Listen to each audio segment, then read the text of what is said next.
Ever wondered about the ethical boundaries you might cross while creating a podcast?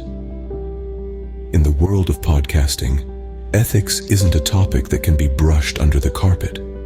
It's an intricate part of the process, the bedrock on which the credibility of your content stands. You might be asking yourself, what are these ethical dilemmas in podcasting? Firstly, we have copyright infringement, a slippery slope that can lead to legal battles if not navigated correctly.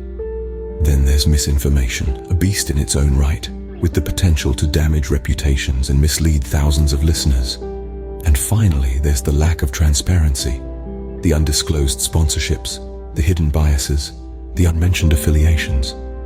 These can all lead to a loss of trust with your listeners, which is the last thing any podcaster wants. Ethics in podcasting isn't just about doing what's right.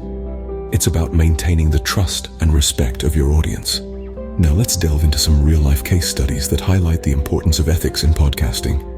Remember the case of The Daily Podcast by the New York Times that faced a copyright lawsuit? This case serves as a stark reminder of the importance of respecting copyrights and intellectual property in the podcasting world.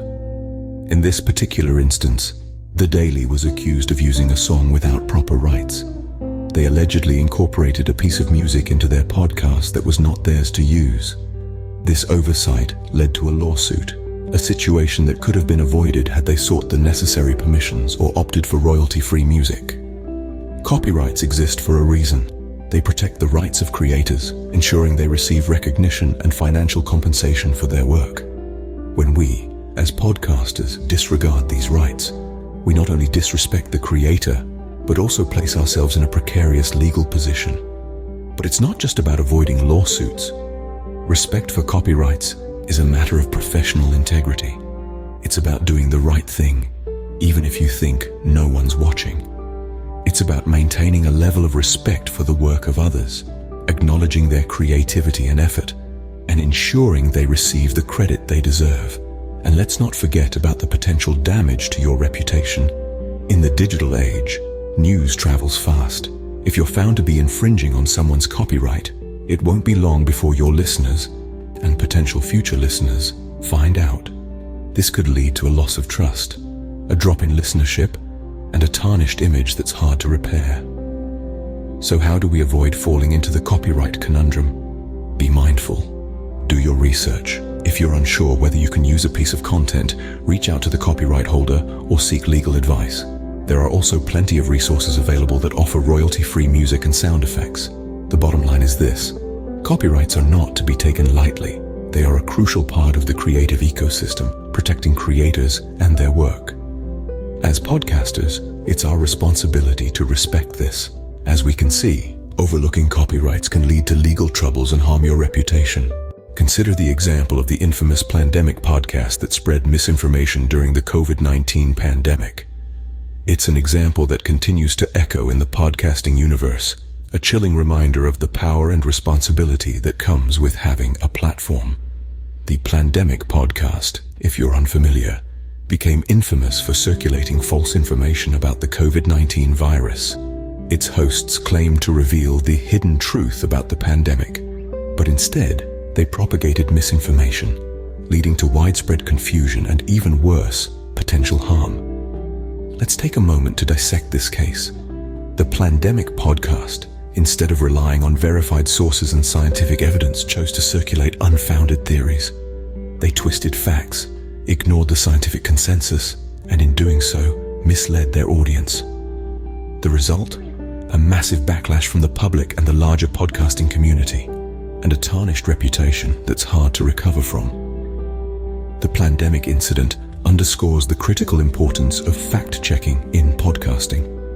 As podcasters, we're not just entertainers, we're informers. We have a responsibility to our listeners to ensure that the information we share is accurate, reliable, and truthful. Whether we're discussing health issues, politics, science, or pop culture, we owe it to our audience to get the facts right. But fact-checking isn't just about avoiding backlash or preserving our reputation. It's about respecting our audience and acknowledging the potential real-world impact of our words. Misinformation, as the Plandemic case demonstrates, can cause real harm. It can confuse, mislead, and even endanger those who consume it. As podcasters, we have the power to shape conversations, influence opinions, and impact lives. With that power comes a responsibility to be accurate, transparent, and ethical in our practices. We need to fact-check our content, verify our sources, and be open about our methods. Misinformation is a mess we can't afford to be part of. It's a pitfall that we must actively avoid, not just for the sake of our reputation, but for the sake of our listeners and the larger community. Because at the end of the day, our credibility is our currency. Spreading misinformation can cause real-world harm and damage your credibility as a podcaster. So, what have we learned from these case studies?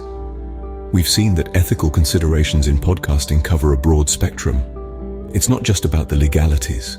It's about the moral compass guiding your work. Respecting copyrights is a fundamental aspect of this. It's not merely a rule to avoid legal battles, but a way to honor the creativity and hard work of others. Then there's the issue of misinformation. As podcasters, it's crucial to verify the facts before sharing them. Misleading your audience, even unintentionally, can damage your credibility and undermine the trust that listeners place in you. Lastly, maintaining transparency is pivotal. Whether it's about the sources of information, sponsorship deals, or personal biases, being open with your listeners helps to build a relationship based on trust and respect. Remember, ethics in podcasting isn't just about avoiding legal troubles. It's about respecting your audience and maintaining their trust. So, how can you navigate the ethical landscape of podcasting? It starts with awareness. Understanding the ethical hurdles that exist in podcasting is the first step. Be sure to educate yourself on copyright laws, seek legal advice if necessary, to ensure you're not infringing on someone else's intellectual property. Next, be diligent in fact-checking. Misinformation can spread like wildfire, and as a content creator, you have a responsibility not to fan the flames. Before sharing any information, double-check your sources and verify the facts. And lastly, maintain transparency. If you have sponsorships or affiliations, be upfront about them. Your audience deserves to know when content is sponsored or when you're promoting a product or service. Incorporating these tips into your podcasting journey can help you uphold high ethical standards and foster a relationship of trust with your listeners. In the end, ethical podcasting is about doing the right thing even when no one is watching.